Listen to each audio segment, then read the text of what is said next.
यूं एकाएक नहीं बदला था मेरा मन, न किसी बेख्याली में ही यह मान बैठा था कि जीने के लिए जो करना है खुद ही तो करना है। किसी और के आश्रय रहने जीने के क्या मानी। क्यों किसी की आस में अपने को यूं ही छोड़ दिया जाए समय की बहती धारा में, और जीते चले जाएं एक ऐसी जीवारी जो खुद का ही दम घुटती सी लगे। ये जानते हुए कि यही एक तो मिली है जीने को, चाहे दी हुई जी लें या अपने हाथों बना संवार कर खुद तय करे कि कैसे जीना है, एक जिंदा दिल इंसान की तरह। कई बार सोचता हूँ, अब इतने बरस बाद इस गुजरे अतीत से कैसा गिला। शायद खो भी जाती होगी उन सपनों की याद, जिन्हें आकार पाते देखने की ख्वाहिश बेशक रही हो, लेकिन बचते रहे उन तक जाने से। मन अब भी भटकता है यहाँ से वहाँ, बदलते मौसम अब भी अच्छे लगते हैं, खासकर उनके बीच का वह अंतराल और वे यात्राएं जो दरअसल कहीं ले नहीं जाती, घुमा फिराकर वापस वहीं ला छोड़ती हैं, उसी एकाकी दुनिया में जो बाहर से हरी भरी तो दिखती है, लेकिन भीतर वही साया साया सन्नाटा। इस सन्नाटे और अबोले लगाव के कुछ अंश अब भी बचे रह गए हैं शायद हमारे बीच, और कोई चाहता नहीं कि वे बाहर दिखाई दें। खुद भी जब किसी गहमा गहमी में घिर जाता हूँ, तो कोई निरापद कोना ढूंढने लगता हूँ। औरों के चाहने पर भी उस हलचल में अपने को घुला नहीं पाता। आयोजनों में ऐसे अनुभवों पर बोलना बेशक ऊपर से सहज लगता हो, लेकिन जानता हूँ कि कितना मुश्किल है ये सब कर पाना।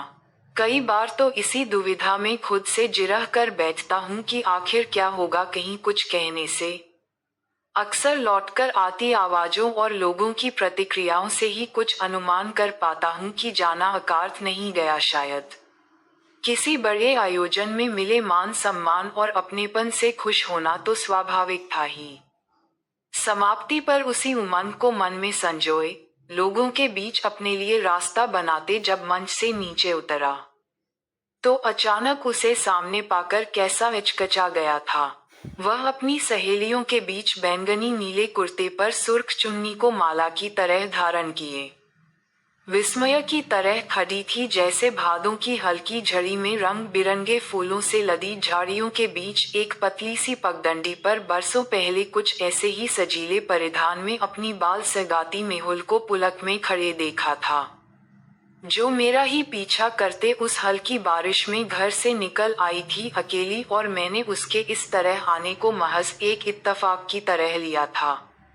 अपनी छोटी सी पॉकेट डायरी के खाली सफ़े पर कुछ लिखवाने के इरादे से जब उसने मुस्कुराते हुए अपना हाथ आगे बढ़ाया तो खुद कैसा असमंजस में पड़ गया था।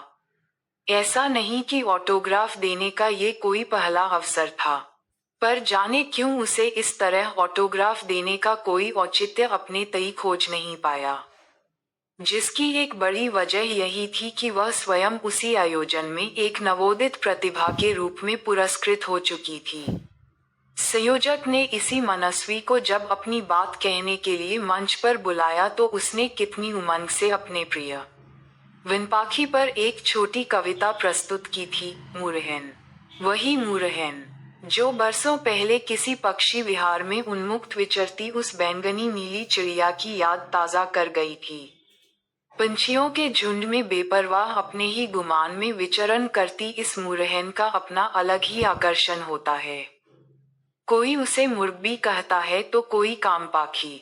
उसी विनपाखी के रम्य रूपक को अपनी कविता में उकेरते हुए मनस्वी कितनी भाव विभोर थी। यह उसके हाव भाव और मुखर प्रस्तुति में उजागर था।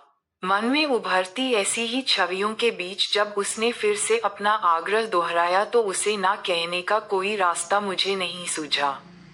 अनायास उसकी डायरी को अपने हाथ में लिया और खाली सफ़े पर उसी विनपाखी की इबारत शब्दों में उकेर दिया, सदा ऐसे ही सुर्ख और सजीले बने रहें आपके सपने, मुरहन।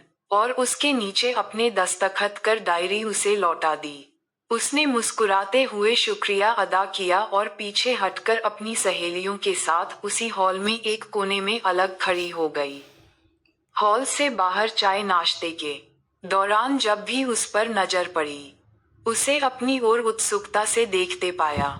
एक आध बार बात करने को वह मेरी ओर बढ़ी भी, लेकिन मित्रों के बीच घिरे रहने के कारण शायद संभव नहीं हो पाया। आयोजन स्थल से लौट आने के बाद इतना जरूर याद रहा कि उन हिस्ती आंखों को धारण करने वाली वह सूरत आम नहीं थी और न वह नजर ही इतनी बेइरादा, जो देर तक पीछा करती रह गई थी। आमतौर पर जैसा होता है, उस आयोजन के बाद अपने ठिकाने लौटकर मैं फिर से उसी रूटीन काम में मसरूफ हो गया। अखबारनवीसी का काम बेशक आजाद तबीयत का लगता हो, लेकिन असल में सुबह से रात तक की दिनचर्या में सुकून के लिए कहीं कोई स्पेस नहीं होता। अपनी रुचि या पसंद के काम की तो बात ही क्या की जाए। अक्सर रिपोर्टिंग का बहुत सारा काम रात में अपनी नींद को स्थगित करके ही निपटाना होता था। रिपोर्ट और ब्यौरे तैयार करने के लिए दिन में जिस एकांत और एकाग्रता की जरूरत होती थी, वह दफ्तर की खटपट में सबके बीच कहाँ हासिल हो पाती। देर रात थककर अकेले बिस्तर में दुबक जाने की इस अनचाही दिनचर्या से छुटकारा पाने की कहीं कोई सूरत नहीं दिख रही थी। यूं भी अब जिंदगी से शिकवा शिकायत करना बेमानी सा लगता था। प्लीज लाइक सब्सक्राइब करना।